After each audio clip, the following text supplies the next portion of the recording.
Hello students, welcome back in social study classes. Today we are going to discuss one more chapter in history. So let's begin our chapter. So the name of the chapter is Devotional Path to the Divine.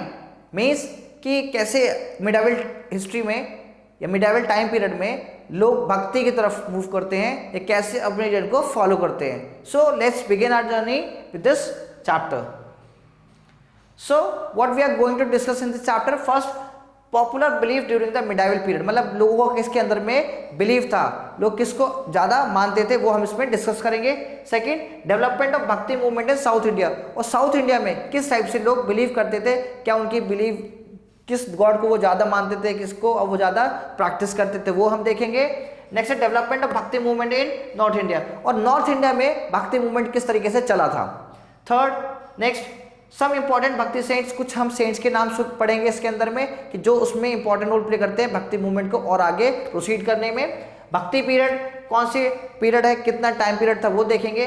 Last में Sufism and its teaching, तो एक नया जो culture India में आता है जिसको बोलते हैं सूफिज्म, और वो कैसे आगे परफॉर्म कहते हैं. So students, now let's begin this chapter from the very beginning, popular belief during the medieval period.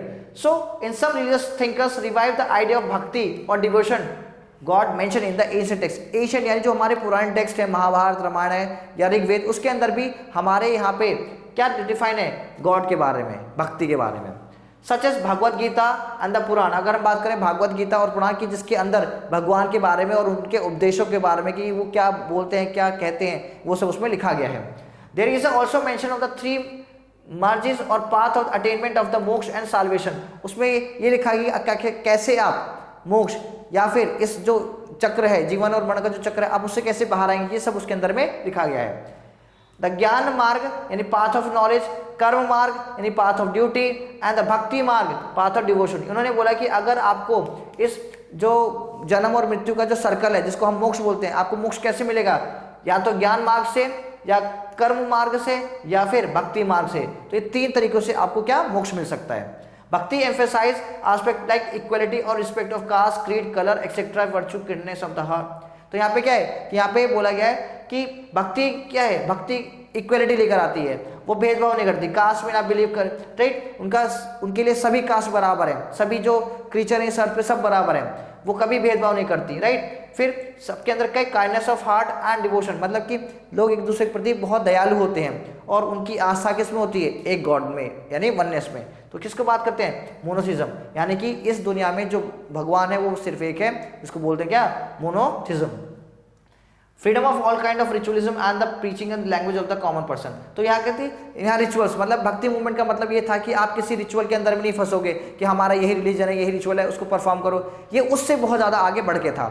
इसका था कि गाकर अपने भगवान को क्या करना है, याद करना है.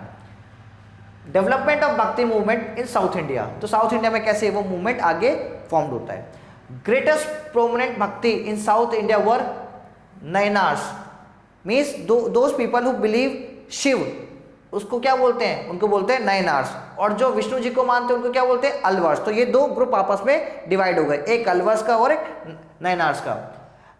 Nayanars and the Alvars emphasize attend love of Vishnu and the Shiva means attainment of salvation. उन्होंने बोला कि विष्णु और शिव अगर आपको इनको अटेन करना है तो इसका एक ही रास्ता है, क्या, भक्ति मार्ग. Around 12 Alvars and 63 Nayanars started this movement. अगर हम बात करें इस मूवमेंट को तो लीड किया, तो उसमें से अराउंड 12 क्या थे, अलवर्स, और 63 नयनार्स. तो 12 जो थे वो विष्णु जी के फॉलोअर्स थे जिन्हें हम क्या बोलते हैं, अलवर्स, एंड 63 किसके, नयनार्स, मतलब किसके, वो शिव जी के भक्त थे, right. In the Tamil region, अगर बात करें तमिलनाडु में, तो वहाँ पे ये ऐसे फाउंड होते हैं. दे फॉलो शगुन यानी believe of God with a form of image और वर्शिप, और निर्गुण फॉर्मलेस, यानी कि तो आपस में भी ये डिवाइड होते हैं. एक तो था सगुन जो किसमें, वो आइडल वर्शिप यानी कि मूर्ति पूजा में बिलीव करते थे, और एक निर्गुणा मतलब जिसमें कहा था कि भगवान का कोई रूप नहीं होता, उनका कोई आकार नहीं होता, यानी कि वो जो स्टैचूज होते हैं या जो मूर्ति होते हैं उसमें बिलीव नहीं करते थे. Development of bhakti movement in North India, अब नॉर्थ इंडिया में कैसे चलता है. After the South India the bhakti movement spread to North also, मतलब नॉर्थ इंडिया में भी ये बहुत तेजी से फैलने लगा. Which was witnessing major social and religious changes, जिसकी वजह से सोसाइटी में चेंज होता है, लोगों के जो बिहेवियर था टुवर्ड द रिलीजन वो चेंज होता है. फिर उनके जो रिलीजन है किस तरह से वो अपने रिलीजियस प्रैक्टिस को करते थे उसमें भी चेंज होता है।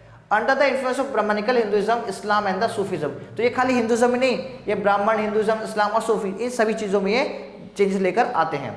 With the rise of town and trade, new social group for gaining importance, जैसे जैसे शहर बन रहे थे और ट्रेड हो रहा था, एक नया सोशल ग्रुप, एक नया ग्रुप सामने आता है, ठीक है। So that they were seeking a religion which evolve, appeal to them and ensure them a place in society, और उसने ही ऐसी भक्ति को जगह दी, क्योंकि जो ट्रेड में थे, जो बिलीव लोग करते ट्रेड और टाउन्स में, उनका ये बिलीव था कि अगर हम एक रिलीजन को प्रमोट करेंगे तो वो अपना ट्रेड कैसे चलाएंगे, right.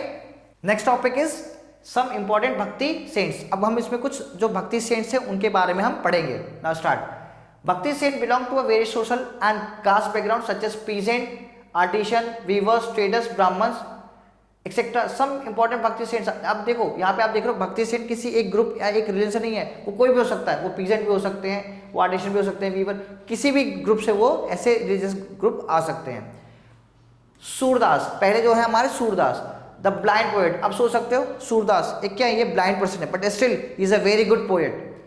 Compose the poem like about किसके बारे में, लॉर्ड कृष्णा के बारे में, and they are called the Sur Sagar. उन्होंने क्या लॉर्ड कृष्णा के बारे में बताया, उन्होंने क्या बोला, Sur Sagar. He compose many doha and couplets which became very popular, और जिसके हम दोहा आज तक भी इनके हम दोहा को पढ़ते हैं, समझते हैं, राइट। तो इतना ज्यादा इनका ये इन्वॉल्वमेंट था किसमें, भक्ति मूवमेंट में।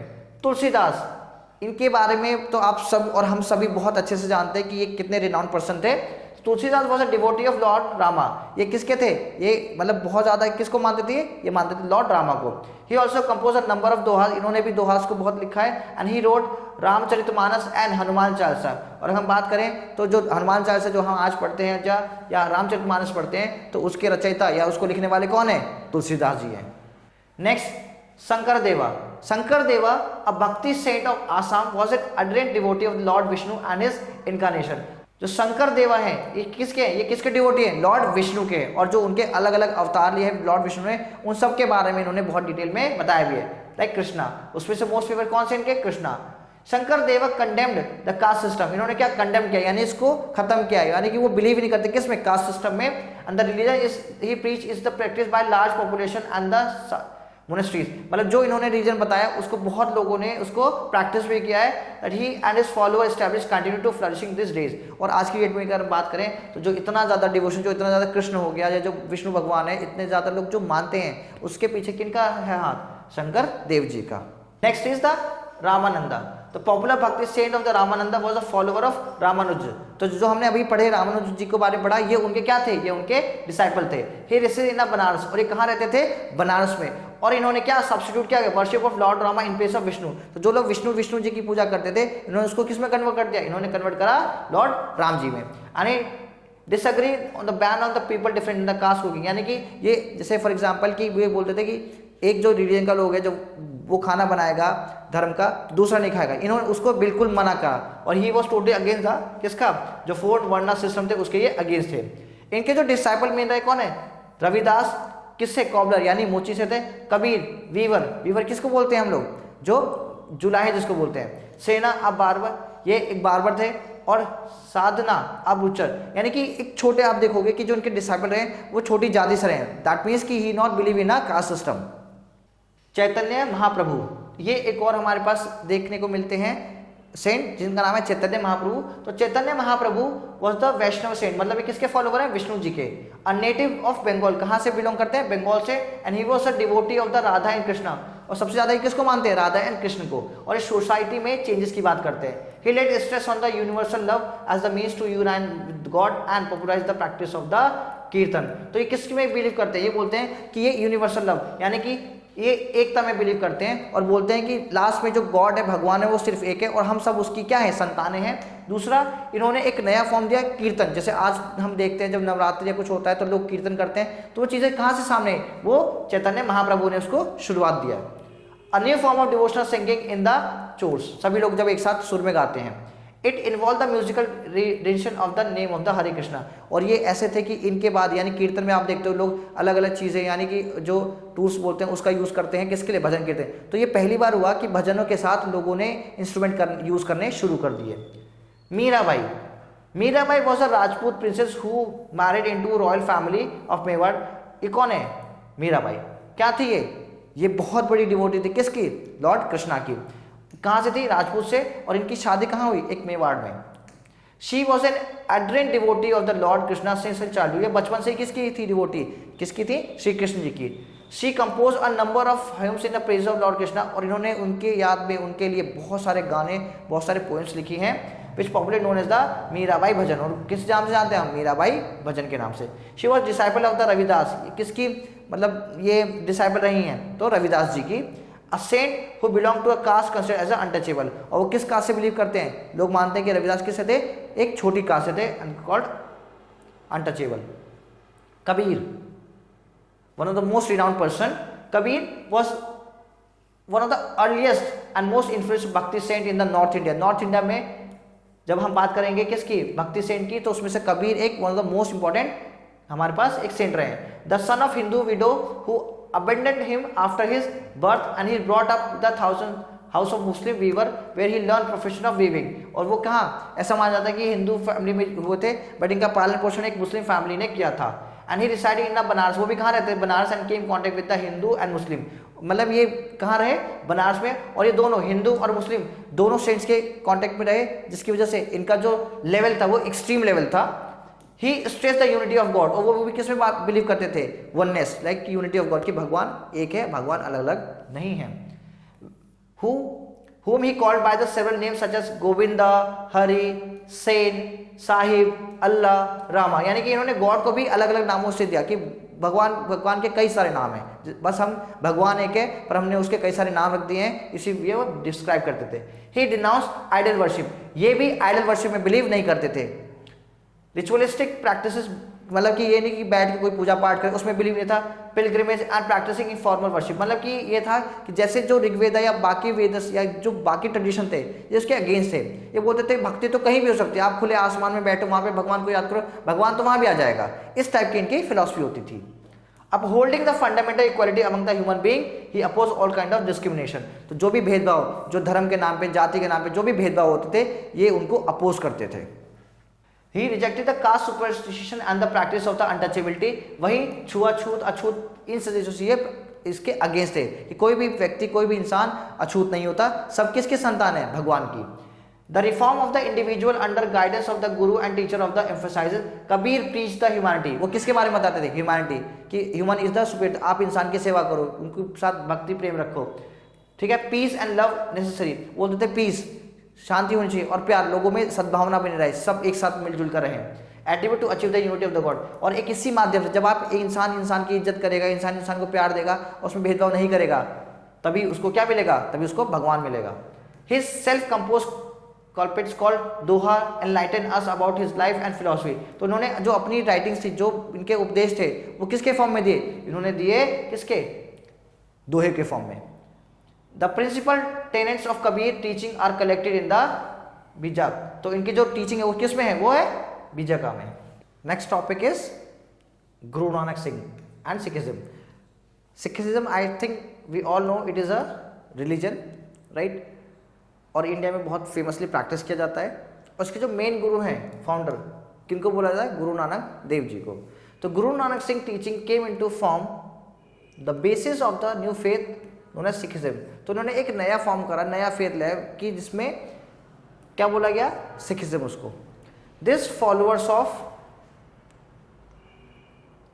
Sikhism known as Sikhs. अब those people who are following Sikhism, what we call it? We call it Sikh. जो सिखिज्म रिलीजन को मानता है उसको क्या बोलते हैं हम? Sikh. The word Sikh is derive from Sanskrit word शिष्य। किससे डिराइव्ड है वो? संस्कृत के वर्ड से, क्या नाम है? शिष्य, राइट, जिसका मतलब होता है क्या? डिसाइपल। अंडरस्टूड? यानी कि हम बोलते हैं, जिसे हम शिष्य बोलते हैं। Guru Nanak was born in Talwandi. अगर हम बात करें कहाँ पे उनका जन्म होता है? तलवंडी में। और आज के डेट में कहाँ पर है वो? लाहौर। और लाहौर कहाँ पे पड़ता है? पाकिस्तान में। इन 1469 AD में। Even a young boy, Guru Nanak mystics and contemplative bent of mind attract him to the companies of saints and sadhus. तो ये शुरू से ही साधु और संत, उनके साथ इनको रहना पसंद होता था, क्योंकि उनके थॉट्स इनको बहुत ज़्यादा अच्छे लगते थे। He composed hymns singing them to accompaniment of string instrument called रबद। तो जो इंस्ट्रूमेंट वो यूज करते थे उसका नाम क्या था? रबद, ठीक है। Guru Nanak laid emphasize on one god, और उनका क्या था, उनका जो बिलीव था वो एक गॉड में था, राइट, मोनोथिज्म जिसको हम बोलते हैं। तो piousness of the character and conduct and the need of guru और द टीचर, मीन्स कि जो टीचर और जो गुरु होना चाहिए वो कैसा होना चाहिए, एकदम पवित्र, right. He strongly denounce superstition, idol worship and other formal observation of various faith. और इनका क्या है, इनका जो सुपरस्टिशन यानी जो अंधविश्वास है ये उसके अगेंस्ट थे, आइडल वर्शिप यानी मूर्ति पूजा की ये अगेंस्ट थे, और ये बोलते थे एक फॉर्मल ऑब्जर्वेशन यानी इंसान कहीं भी बैठकर भगवान को तो ध्यान कर सकता है, इसलिए इनकी जो फेथ थी किसमें थी कि सभी जो रिलीजन है वो एक है और ये सब वननेस में बिलीव करते थे, वन गॉड में। His idea of the liberation was the pursuit of an active life with a strong sense of social community. तो यहाँ पे क्या था कि ही वॉन्ट्स कि they should be social community, मतलब सब लोग साथ में और एक अच्छे से एक ही लोगों के साथ वो रहना चाहते थे। Irrespective of their former creed, caste, gender, his followers ate together in the common kitchen called langar. और यहाँ पे था कि बिना किसी कास्ट जेंडर बायसनेस के, मतलब ना ही कोई धर्म में बिलीव करता हो ना ही कोई अलग जाति हो, तो इनका बिलीव था कि सभी लोग क्या हैं, सब एक हैं। और जहाँ पे वो एक कॉमन किचन था जिसको क्या बोलते थे वो लोग, लंगर। क्या बोला जाता है, langar. The sacred space thus created by Guru Nanak was known as dharamshala. क्या बोलते उसको, dharamshala, which is known as gurdwara. मीन्स एक ऐसी जगह पे जहाँ पे कोई भी पर्सन किसी भी धर्म किसी भी जाति का होकर वहाँ आ सकता है बिना किसी इस भेदभाव के, डिफरेंसेस के। तो उसको क्या नाम दिया उन्होंने, गुरुद्वारा, जहाँ पे हर कोई आकर बैठ सकता है, खा सकता है, right. Saint of Maharashtra, the Vaishnava saint of Maharashtra called Warkaris were worship lord Vishnu. तो यहीं से पता चलता है वैष्णव, तो वैष्णव किसके फॉलोअर्स थे, लॉर्ड विष्णु जी के। These saints rejected the idea of reunification and emphasized the importance of being householder while continuing with their preaching. Saint Namdev, Saint Tukaram, Guru Ramdas, Saint Dhyaneshwar, also referred to as a Janeshwar, were Marathi saint who popularized Bhakti movement in the Maharashtra. So these were the basic name of the saint, यानी ये वो गुरु थे जिन्होंने भक्ति movement को कहाँ पर flourish किया, कहाँ पर बहुत ज़्यादा बढ़ाया, महाराष्ट्र के अंदर में। नेक्स्ट इज भक्ति period, a sage of literary development. अब यहाँ पे क्या है, पहले तो हमने देखा कि भक्ति मूवमेंट के अंदर में लोगों ने गा कर ओरली एक दूसरे को बताया, ओरली लोग भगवान को याद करें और ओरली उन्होंने सब कुछ को प्रीच किया। बट अभी है किसका, लिटरेरी सोर्सेज का। तो बोथ अलवर एंड नयनार यानी कि शिव के भक्त और विष्णु जी के भक्त saint compiled songs in Tamil in work such as Divya Prabandham. तो ये दिव्य प्रबंधम है ये क्या है, ये कंपाइलेशन है किसके, अलवर और नयनार के। कौन सी भाषा में, तमिल भाषा में, ठीक है। Tevaram Tiruvachakam, the Alvars and the Nayanars produce a rich volume of literature comprising song. उसके अंदर क्या था, सॉन्ग थे, पोएम्स थी और हेजियोग्राफीज थी, राइट। मीन्स ये एक ऐसा फॉर्म था जिसके अंदर भगवान के ही बारे में सब कुछ बताया जा रहा था। Tulsidas compose the Ramcharitmanas in Awadhi language. तो जो तुलसीदास है उन्होंने रामचरितमानस को किस लैंग्वेज में लिखा, अवधी में, which is spoken in eastern Uttar Pradesh, और जो कि कहाँ, ईस्ट यूपी यानी पूर्वी यूपी में उसको बोला जाता है। Surdas a worshipper of lord Krishna, Surdas जो कि किसके भक्त थे, लॉर्ड श्री कृष्ण के। कंपेल्ड सुर सागर, सुर सरवली एंड साहित्य लहरी, ये सब किसने बनाए, सूरदास ने। किसके लिए लिखे गए, ये सारे जो लेख लिखे हैं श्री कृष्ण के लिखे गए। Kabir compose sakhis and dohas in spell Hindi which is find mention in the Adi Granth. और इन्होंने सखी और दोहा ये सब कहाँ लिखा, उन्होंने कहाँ लिखे, उन्होंने आदि ग्रंथ में। Guru Angad compelled the preaching of Guru Nanak. अब जो गुरु अंगद है उन्होंने जो गुरु नानक के जो भी विचार थे उन्होंने उसको कंपेल लिखा इन द आदि ग्रंथ। किसमें लिखा, आदि ग्रंथ में। And organize Gurmukhi the script of the Punjabi language. तो जैसे रामायण महाभारत ये हिंदूज का एक बहुत सेक्रेट ग्रुप, सेक्रेट टेक्स्ट है, वैसे ही गुरुमुखी किसकी है, सिखों की, ठीक है। और कौन सी लैंग्वेज लिखा है, ये लिखा है लैंग्वेज पंजाबी में। टीचिंग ऑफ भक्ति सेंट्स। अब जो भक्ति सेंट्स हैं उनकी क्या टीचिंग थी, यानी उनके क्या विचार थे, कैसे वो सोचते थे।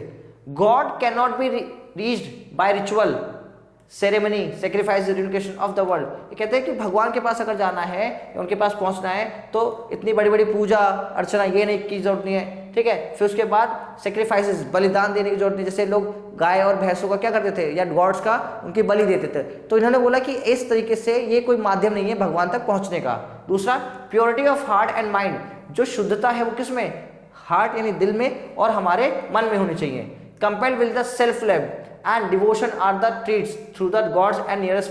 अगर आपके भगवान के पास जाना है तो आपके अंदर क्या होना चाहिए, आपके पास जो दिल होना चाहिए आपका, जो हृदय होना चाहिए वो बिल्कुल साफ और प्योर होना चाहिए, और जो दिमाग है या जो हमारा मस्तिष्क है उसके अंदर किसी और के लिए द्वेष भाव ना हो। God did not create caste और रिलीजन, भगवान ने ना कुछ कास्ट बनाई है ना कोई धर्म बनाया है। Hence all people are equal, सभी लोग क्या हैं, हर इंसान क्या है, बराबर है। Religion tolerance should be practice by all, तो जो भगवान जो रिलीजन है वो सबके, या जो भी चीज़ है सभी के लिए वो बराबर और इक्वल होनी चाहिए। Next, compassion toward the fellow beings trying to help the needy, किसकी मदद करे, मतलब कि ये यहाँ पे होना चाहिए कि जो व्यक्ति है, जो मनुष्य है, उसको हमेशा एक दूसरे की मदद करनी चाहिए। And they listening their pain is the true essence of bhakti, और जब अगर आप किसी के दुख को सुनते हो, समझते हो और उसकी कोई मदद करते हो, वो क्या है, वो ही एक असली भक्ति है। Knowledge which is an interior part of the भक्ति, यानी ज्ञान can be attend through an teacher या गुरु, किससे मिल सकता है, हमें गुरु से। तो मतलब गुरु ही हमारा सबसे पहला भगवान होना चाहिए। Devotional music can express a devotee भक्ति, तो डिवोशनल मतलब कि ऐसे म्यूजिक जिससे कि आप सुनकर सीधे ध्यान में जो होगा आपके, वो कौन होंगे, भगवान। मीन्स ऐसे भजन, ऐसे कीर्तन जिससे सुनते ही आपके साथ क्या, बस ये हो कि भगवान आपके आसपास है या आप भगवान के पास में। इस टाइप के सॉन्ग्स को क्या बोलते हैं, डिवोशनल म्यूजिक, जो कि बहुत ही इंपॉर्टेंट रोल प्ले करता है भगवान और व्यक्ति के बीच का। मतलब आप कैसे अपनी बातों को पहुंचाओगे, उस किसके through, devotional songs of music के through. Next is Sufism and its teaching. एक और, जैसे अभी हमने पढ़ा गुरुमुखी या एक और रिलीजन, तो वैसे ही एक और जो मुस्लिम्स हैं उसमें कौन सा आता है, सूफिज्म। ये भी एक माध्यम है भगवान तक पहुंचने का। The Sufi is an Arabic word meaning wool, and the Sufi mistake often वोर अ कोरस वुलन गारमेंट्स, और जो पर्सन इस टाइप के गारमेंट्स पहनता है, जैसे लाइक कंबल हो गया, उसको ओढ़ के चल रहे, उसको क्या बोल दिए, they are called the Sufis. दे derive their teaching from the Hadith saying of the prophet Mohammad, यानी जो प्रॉफिट मोहम्मद है जो उन्होंने लिखा उसको क्या लिख बोला, हदीथ एंड कुरान, राइट। तो ये दो वर्ड्स है जिसके अंदर में ये दो चीजें हैं जहां पे मुस्लिम्स की या जो सूफीज्म उनके बारे को लिखा गया है। Sufism is also known as the Islamic mysticism. तो इन्होंने क्या स्टार्ट किया सूफीज्म से, इन्होंने जैसे हिंदू में गाना गाते थे, भगवान को याद करते थे, डिवोशन सॉन्ग, वैसे यहाँ पे सूफीज्म में भी स्टार्ट हो गया। It was considered as a reform movement with the Islam. Reform मतलब कि चेंज करने का, यानी ऐसा मूवमेंट जिसने बहुत ज़्यादा चेंजेस करे किसी इस्लाम के अंदर में। The Sufi were often not like by the orthodox ulemas. Ulemas मतलब जस्ट लाइक पंडित जो होते हैं हिंदूज में, वैसे ही उलेमास होते हैं मुस्लिम से। तो जो ऑर्थोडॉक्स थे, यानी कि जिनकी विचारधारा बहुत ही रिजिड थी, कॉम्प्लेक्स थी एकदम, तो उनके अगेंस्ट कौन थे, ये सूफी, उनकी वो पसंद नहीं थी उनकी विचारधारा। As they did not abide by the codes and the behaviour prescribe by the Islamic laws the Shariat. तो जो शरीयत है क्या है, वो इस्लामिक का जो लॉज है उसे क्या बोलते हैं, शरीयत, यानी कि जो उस शरीयत के अंदर लिखा हुआ था ये लोग उसको एग्री नहीं करते थे। The Sufism emphasize love and devotion as means reaching closer god and the against the meanings fast rituals and prayers. ये कहते थे कि रिचुअल्स को परफॉर्म करना, फास्ट रखना, इस सब से भगवान या अल्लाह खुश नहीं होगा। उसके लिए क्या है जरूरी, उनका लव और डिवोशन, कि आप कैसे कितने उनको मानते हो, किस तरीके से आप उन्हें प्यार करते हो, और दूसरा आप किसी के अगेंस्ट कैसी बातें रखते हो। ये सब किसने बताया, ये सब बताया सूफीज ने। The Sufis led a simple life and kept themselves away from the worldly pleasure. तो सूफी थे वो बिल्कुल अपनी सिंपल लाइफ जीते थे। तो सूफीज होते वो वाइल्डली प्लेजर, यानी कि घर हो गया, रिश्ते नाते, इन सब से वो दूर रहते थे। They were deeply religious and led a simple life. उनका क्या था, एकदम सिंपल जीवन जीना, और एकदम लाइफ कैसे उन्हें बिल्कुल सात्विक जीवन। स्ट्रेसिंग डिसाइपल एंड मतलब जिसमें कोई स्ट्रेस ना हो, और क्या था, सेल्फ डिसिप्लिन, मतलब कि भाई जो उन्होंने बोल दिया, जो उन्हें करना है वो करना है, उन्हें ये मतलब नहीं है कि लोग क्या कहेंगे, right. Sufi believe that the heart could be trained to look at the world in a different way. मतलब आप जो इस संसार है इसको आप एक अलग नजरिए से देखिए, आप सबकी तरफ उसको नहीं देख सकते, राइट। किसने बोला, ये सूफीज ने बोला, सूफी मूवमेंट। अब इस के अंदर है क्या, मीन्स कैसे अलग अलग सूफीज आए और कैसे उन्होंने अपने आप को या अपने रिलीजन को कैसे प्रमोट किया, और उन्होंने एक नई विचारधारा दी मुस्लिम्स को कि वो इस तरीके से भी अपने भगवान और अपने गॉड को मान सकते हैं। A large number the Sufi saint came into India after the establishment Turkish empire. तो जब से टर्किश एम्पायर हमारे यहाँ पे सेटअप हुआ, उसके बाद यानी तुर्क जब से यहाँ पे सेटअप हुए, उसके बाद क्या सूफी साइड बहुत सारे आने लगे। They believe that the prayers one can unite God. उन्होंने बोला था कि भगवान से अगर मिलना है तो उसके लिए आपको प्रेयर करनी बहुत ज़रूरी है। मतलब जैसे यहाँ पे गाना गा के इस तरह से हम भगवान को याद करते हैं, उनके पास जाने का एक माध्यम, ऐसे यहाँ पर क्या है, उनके लिए प्रेयर्स है।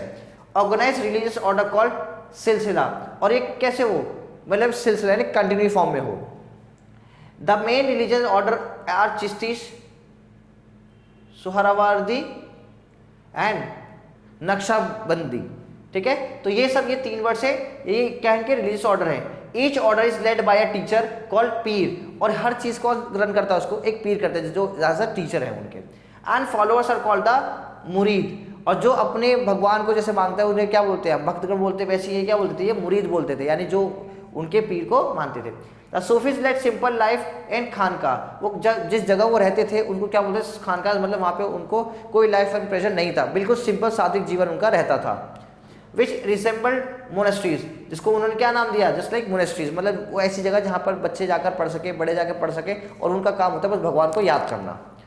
People from all walk life gather at the khankas for the collective devotional singing, spiritual discussion and getting advices on their problems। मतलब यहाँ पे जो खानकाज होते थे ये एक ऐसा सेंटर बनता गया था जहाँ पे लोग जाके क्या करेंगे, अपने डिस्कशन करेंगे किसी मेजर चीज़ में, फिर वहाँ पे एडवाइसेस लेंगे या फिर वहाँ पे जाके सिंगिंग करेंगे। तो ये एक खानका से एक अलग स्पेसिस बनता जा रहा था जहाँ पे मैक्सिमम लोग आकर अपनी चीज़ों को डिस्कस करते थे और भगवान को याद करते थे by singing the Sufi song.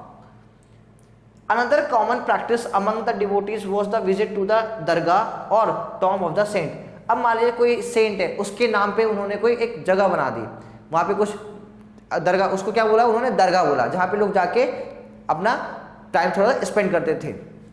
As they were considered to be the blessed with the miraculous power which could relieve them for the illness and trouble। अगर मान लीजिए किसी को कोई प्रॉब्लम है, कोई परेशानी, कोई दुख दर्द है, तो इंसान का वो दरगाह पर जाकर और उनसे इबादत करता था, यानी इबादत मतलब उनसे प्रेयर करते थे और वहाँ पे क्या अपनी चीज़ों को प्रेजेंट करते थे, और उनको लगता था कि इनके पास कोई मिराकल पावर्स है जिसको उनको जो उनकी प्रॉब्लम्स है वो सॉल्व हो जाएंगी। हजरत ख्वाजा निज़ामुद्दीन औलिया ये पर्सन है, and Nasiruddin Chirag of Delhi, Salim Chishti of Agra and Baba Sheikh Farid of Punjab were the other famous Sufi saint who preach religious tolerance. अब ये जो सारे आप नाम सुन रहे हैं ये वो लोग हैं जिन्होंने लोगों के लिए सूफीज़म लेकर आए और इन्होंने लोगों की लाइफ को बहुत आसान किया। इन्होंने एक माध्यम बताया कि आप भगवान को बड़ी बड़ी प्रेयर्स, बड़े बड़े फास्ट, ज़्यादा फास्ट रखकर नहीं लग सकते, आप उनको डिवोशन के फॉर्म में, लव के फॉर्म में, केयर के फॉर्म में आप भगवान को पा सकते हैं। They emphasize that Ishwar and Allah were two different name of one super being, यानी इसमें क्या ईश्वर और अल्लाह, मतलब अगर बात करें ईश्वर राइट जो हिंदू यूज करते हैं और अल्लाह जो मुस्लिम्स यूज करते हैं, ये अलग नहीं है, ये सभी लोग एक है, यानी कि ये यूनिटी की बात करते हैं, वननेस की बात करते हैं। They also emphasize love for all human being and denounce caste and sect, मतलब उनका था कि हमें कास्ट और जो छोटे जातियाँ हम बात करें या जो छोटे छोटे ग्रुप्स अपने बन जाते हैं ये सब अलग है, ऐसा कुछ नहीं होता, सभी के सब क्या है एक है, और सबको जब जो प्यार हो वो सब में इक्वल होना चाहिए, यानी सबको एक साथ रहना चाहिए। ये फीलिंग थी किसकी, सूफीज़म की। द फाउंडर ऑफ चिश्ती सिलसिला वाज ख्वाजा मोइनुद्दीन चिश्ती। अगर आपसे पूछा जाए कि हु वाज द फाउंडर और who is the founder of the Chishti silsila, तो नाम क्या है, Khwaja Moinuddin Chishti. He was one of the better known Sufi saint, ये बहुत फेमस क्या है, सूफी सेंट है। And he is associated with the city of Ajmer, और कहाँ से ये बिलोंग करते हैं, अजमेर से। अजमेर कहाँ पर है, राजस्थान में।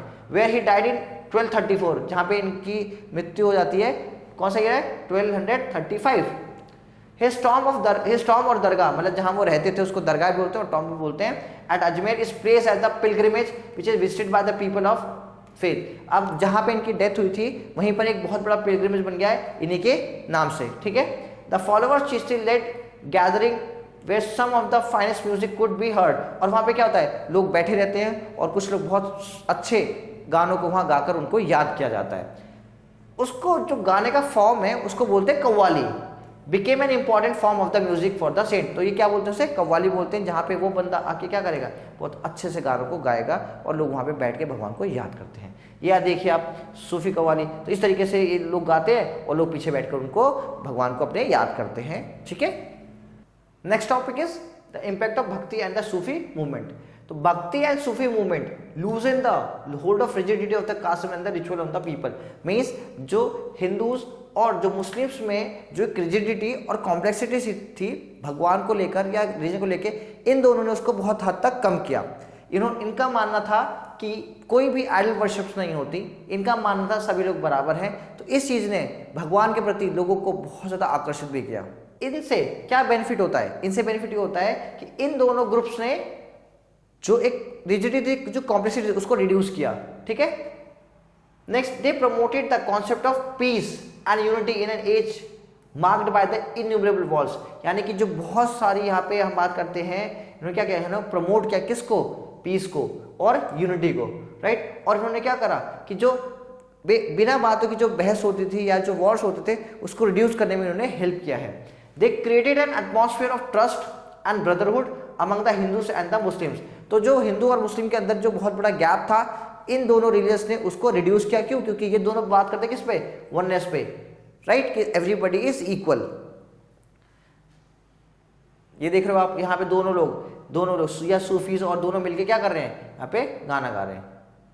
Despite of their differences, both movement had a significant impact on their respective religion and continues to influence people's spiritual life even today। तो ये जो चीज़ है ये आज भी खत्म नहीं हुई है। अगर हम बात करें भक्ति मूवमेंट का, तो ऐसा नहीं है कि आज खत्म हो गया। आज भी आप देखोगे कितने ज़्यादा डिवोशनल सॉन्ग्स होते हैं, चाहे वो हिंदूज़ के हो चाहे वो मुस्लिम्स के हो, दोनों के सॉन्ग्स बहुत ज़्यादा आज हम देखने को मिलते हैं। और इसकी वजह से हम कहते हैं कि जो बहुत सारे ऐसे लोग थे जो भगवान के पास नहीं जा सकते थे, द रीज़न बीइंग उनका कास्ट, वो आज खत्म होके सब ने अपने भगवान को माना भी है और उन तक अपनी बातों को पहुंचाने का माध्यम क्या ढूंढ लिया, song, right. So now we have to assess how much we learn from this particular chapter. तो आइए कुछ एक्सरसाइज करते हैं। तो पहला है द अलवर व डिवोटी ऑफ हूज, किसके थे, अलवर, दो थे, अलवर्स और नैनास। तो अलवर किसके हैं, लॉर्ड विष्णु के, got it. Next the word भक्ति, व्हाट डज इट मीन भक्ति, भक्ति means devotion, right. Next, Guru Nanak Dev was born in 1469 in the which places? And the answer is Talwandi. Talwandi कहाँ पर है, लाहौर। लाहौर कहाँ पर है, पाकिस्तान में। Very good. Next is fill ups. Now fill in the blanks देखते हैं। Alvar emphasise love of dash lord. तो अलवर किसके एग्जाम्पल है, अलवर एग्जाम्पल से हमारे किसके, लॉर्ड विष्णु जी के, right. Next Nayanar emphasise love for what, तो ये शिव जी के, फाइन। फिर the love of Sufi in the word in wool, right. Dash wrote Ramcharitmanas, तो किन्होंने लिखी है, तुलसीदास जी ने, understood. Next fourth nirguna bhakti, believe in what, formless, मतलब सिंपल सा, मतलब जिसकी कोई आइडेंटिटी नहीं होती, मीन्स कि they are not believing in the idols. तो यहाँ पे बोलोगे आप formless God, right? Next, Dash was a sightless saint known for his devotional song dedicated to Lord Krishna। तो कौन थे जिनकी आंखें नहीं थी, नेम इज सूरदास। क्या नाम था उनका, Surdas. Next is the true and false. क्या है ट्रू एंड फॉल्स, तो फर्स्ट वाला क्या है इसमें, lord Surdas compose the poem for lord Shiva. अभी हमने पढ़ा कि सूरदास किसके बारे में लिखे हैं, उन्होंने लिखा है lord Shiva, no, this statement is false. Answer क्या होगा यहाँ पे, Krishna.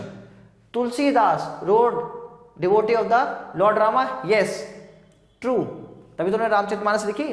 Mirabai was ardent devotee of lord Krishna, yes, true. हम सबको पता है मीराबाई जी ने कृष्ण जी के लिए क्या लिखे हैं, श्लोक्स और बहुत सारे पोएम्स लिखे हैं। Tulsidas took 9 months to complete, no, false, इन्होंने 12 महीने लिए थे। Next, devotional music can express devotee bhakti, yes, true. जो भजन होते हैं, भजन कीर्तन के हिसाब से क्या करते हैं हम, हमारे ये सारी सॉन्ग्स होते हैं। There are 63 Nayanars who belong to different caste background, answer is true, right. Now we have the match the column. हमें क्या करना है, मैच द कॉलम करना है। तो गुरु नानक जी से क्या है, गुरु नानक जी से है तलवंडी, यहीं पे उनका क्या हुआ था, यहीं पे उनकी लाइफ से रिलेट करता है। मीराबाई, इनका क्या होगा, राजपूत प्रिंसेस, यस ये क्या थी, एक राजपूत प्रिंसेस थी। नयनार किसकी पूजा करते हैं, लॉर्ड शिवा की। फिर तुलसीदास ने क्या लिखा है, उन्होंने लिखी है रामचरितमानस। और लास्ट क्या है, ख्वाजा मोइनुद्दीन चिश्ती, तो उसका आंसर क्या होगा, चिश्ती सिलसिला। So student, thank you so much to stay with us and giving you time. Stay tuned with us for the next video. Thank you so much. Bye bye. Take care.